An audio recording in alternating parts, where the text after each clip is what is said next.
And today's guest, Rosalie, is Dr. Robert Fish. He's a doctor. He was a victim in the Holocaust, spent time in the concentration camps, is a survivor, and actually wrote a book on the lessons of love from the Holocaust. Can you imagine lessons of love coming out of the Holocaust? You'll have to stay tuned to hear what Dr. Fish has to say. For nearly 2,000 years, Jews and Christians have been divided. But now, God is calling for the healing of past hurts and the comforting of His people. Discover how God is prophetically uniting Jews and Christians across the world today on The Crossover. Here is Mitch Jerome. Welcome to The Crossover, and today we have Dr. Robert Fish with us, and we're honored to have you, Dr. Fish. Thank you for taking the time to be with us. Inviting me. Dr. Fish has come down from Minnesota, and he is an artist. He's also a doctor, a pediatrician of many years, and also worked at the University of Minnesota in medicine. And Dr. Fish, this is the book that we're just going to be sharing with you today, Light from the Yellow Star. And it's a subtitle that really stands out, A Lesson of Love from the Holocaust. What does that even mean? Well, I think that yellow star is, of the yellow color actually has been by through history some discriminatory meaning.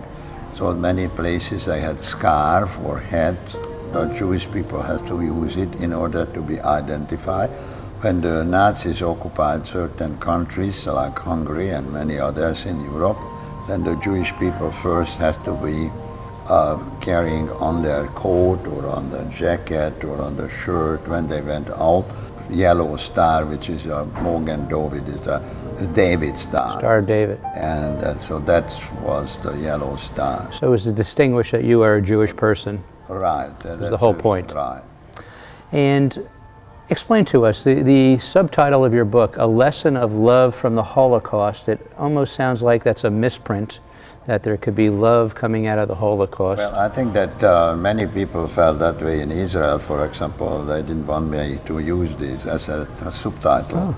Oh. I think that the reason I'm using this intentional for many reasons. First of all, I think that to me, to talk about the Holocaust is not just to remember what happened, what we can learn from it. Well, if the Holocaust, what we can learn from it, the exterminating nations, that's what we can learn from it. I think the people who were killed, what would they ask us to do to have hate or revenge which led, and discrimination which led to their demise? I think they would like us to learn from it some compassion, humanity, and actually even love. So that's the point. So my thing is about the Holocaust is not what happened with the Jews, what we can learn from it. And just because I was a victim, I cannot be a judge. Yes, that was a big statement when I read that, to not have judgment. Right. I mean, I'm not talking forgiveness. Forgiveness is a completely different issue. Forgiveness is that if I hurt you, then someone else cannot forgive me. Okay. Because I did something. You can forgive me. If someone killed someone, then I think that has to be irresponsible. So I was asked once about this, because this issue is for many people, forgiveness is a very important part of their life. Well, and then I asked one of the Supreme Court judge that, what about forgiveness? It's according to American law, the criminal has to be punished. So I'm not talking forgiveness. I'm talking about that if I go somewhere, and let's say I meet in Berlin a young boy, or I go to Israel and meet a young boy, it makes no difference to me whatsoever. Let's assume that the German boy parents were Nazis. I cannot blame him for it anymore, then he cannot blame me that my father was Jewish. I understand. I know you don't focus on the dark side, you focus on the hope and the light. And yet I've got to share in your book, even just to touch on something brief, some of the experiences you went through, so viewers that maybe somehow are not aware of the Holocaust, believe it or not, there are people there. But you even shared it today. One of those was you had typhus, I think from lice, that was passed on to you.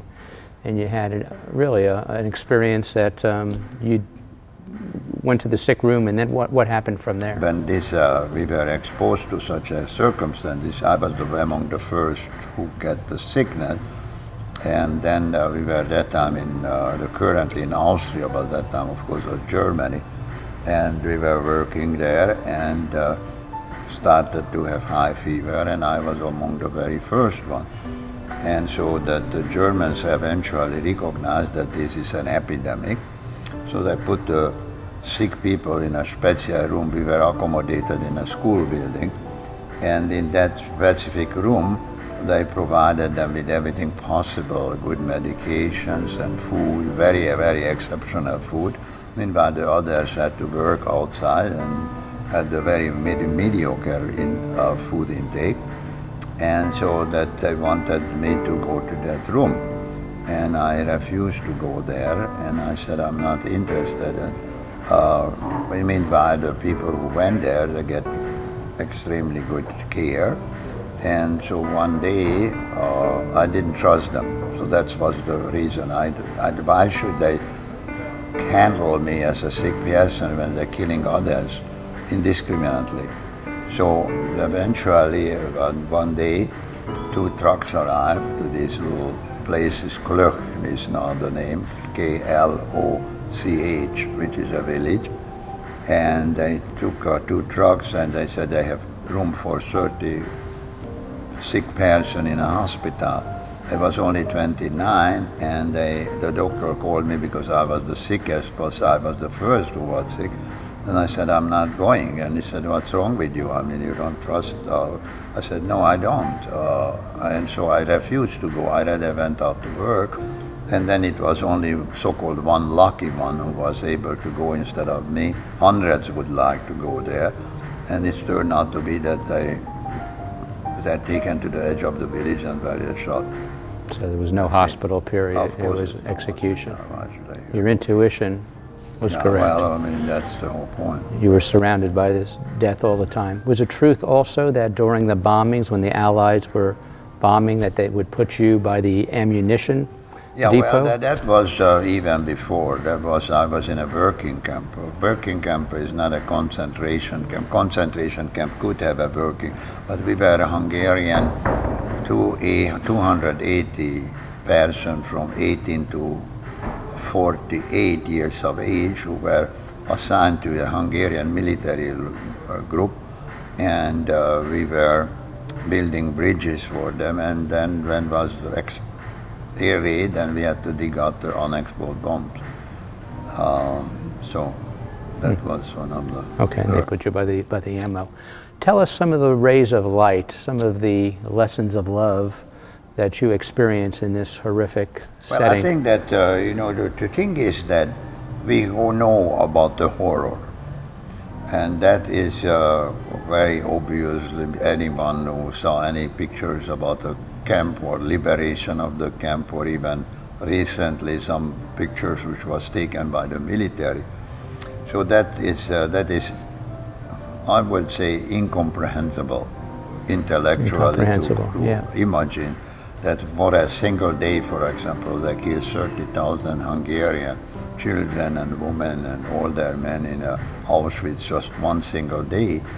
So that is incomprehensible. But what happened is that, and this is what I try to emphasize because I'm talking to young people, in order what we can learn from.